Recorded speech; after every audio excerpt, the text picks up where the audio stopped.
আজ শুভ রথযাত্রা। যাত্রায় জীবন, যাত্রায় মরণ। এই যাত্রায় লোক শিক্ষা হয়। যাত্রা একটা এমন জিনিস, সমস্ত বাংলায় এই শুভ রথযাত্রার দিনে, জগন্নাথ দেবের রথযাত্রার দিনে আমরা এই সমস্ত যাত্রা দল একটা ঈশ্বরের কাছে আমরা আশীর্বাদ কামনা করি।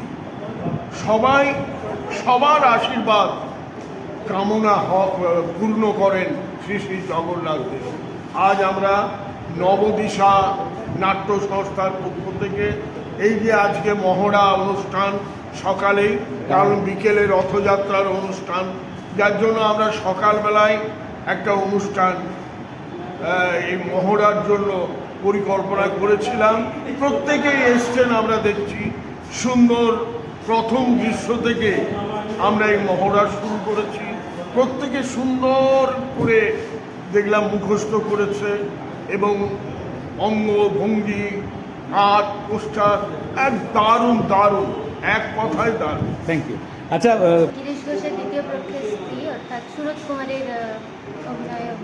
তোমার বাড়ি তো বাঁকুড়া শহর থেকে অনেকটা দূরে, তো তুমি তাও শুনলাম যে নিয়মিত রিহার্সেলে আসো। তোমার প্রেরণা কি, মানে কোথা থেকে এত প্রেরণা পাও?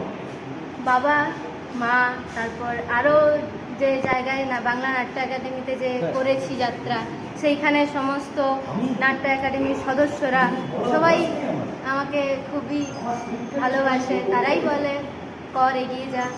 আচ্ছা, তোমার জন্য অনেক শুভেচ্ছা থাকলো। নিঃসন্দেহে তুমি মঞ্চে দাপিয়ে অভিনয় করবে। আচ্ছা, এখানে রয়েছেন আমাদের অভিনয় করছেন বিশিষ্ট শিক্ষক গিরিশ ঘোষের ভূমিকা অভিনয় করছেন সুরত। পাশে থাকো স্যার। এই নবদিশা নাট্য সংস্থা নটি বিনোদিনী, আজ তো শুভ রথের দিন, মহড়া চলছে, তো আপনার কিছু বক্তব্য এই যাত্রাপালা সম্পর্কে? খুবই গুরু দায়িত্ব আমার কাছে, কারণ আমি এই পালায় গিরিশ ঘোষের ভূমিকা অভিনয় করছি। এর আগেও আমি অনেক অভিনয় করেছি, কিন্তু গিরিশ ঘোষের মতো এরকম একটি জটিল চরিত্র চিত্রণ করতে গিয়ে কতখানি সফল হবো আমি জানি না। এটা আমার কাছে একটা চ্যালেঞ্জ। জানি না এটা কতদূর সফল হওয়া যায়, আমি চেষ্টা করব। Thank you. এখানে রয়েছেন প্রদীপ বাবু, প্রদীপ সিংহ মহাপাত্র। তো উনি সুদূর সিমলাপাল থেকে এখানে এসেছেন। উনি একটি স্কুলের প্রধান শিক্ষক, সাথে উনি রাখালের চরিত্রে অভিনয় করছেন। তো আপনার কেমন অনুভূতি নবদিশা সম্পর্কে বা এই অভিনয় সম্পর্কে? এই নবদিশাতে আমাকে আমন্ত্রণ করার জন্য উদ্যোক্তাদের আমি অসংখ্য ধন্যবাদ জানাচ্ছি যে তারা আমাকে এই নাট্য সংস্থাতে সামিল করেছেন। আমি রাখালের চরিত্র এর আগে করেছি অন্যান্য দলের সাথে, তো আমার মনে হয় যে এখানে পুরো নাটকটা আমরা ভালোভাবেই নামাতে পারবো এবং সার্বিকভাবে এটি একটি সফল প্রযোজনা হবে। ধন্যবাদ। আচ্ছা, আপনি প্রথম বেশ কয়েকটি দৃশ্য অলরেডি মহড়া হলো, আপনার কেমন লাগলো, কেমন আশা করছেন? আমার বেশ ভালো লেগেছে, তবে ওই প্রক্সি করছিলেন তার জন্য একটু অসুবিধা হচ্ছিল। তো সব খুশি লোকরা যখন উঠে যাবেন তখন নিশ্চয়ই পালাটি ভালো হবে। আচ্ছা, সমাপ্তি, তুমি তো বিনোদিনী, যেটা নটি বিনোদিনীর একদম মুখ্য চরিত্রে অভিনয় করছো, তোমার কি অভিজ্ঞতা বলো?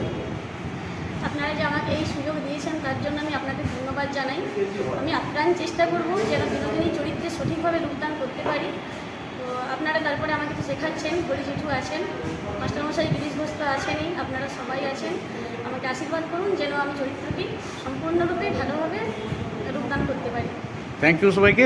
নবদিশার যাত্রাপালা খুব ভালো হোক। হরিবাবু বসে আছেন এখনও।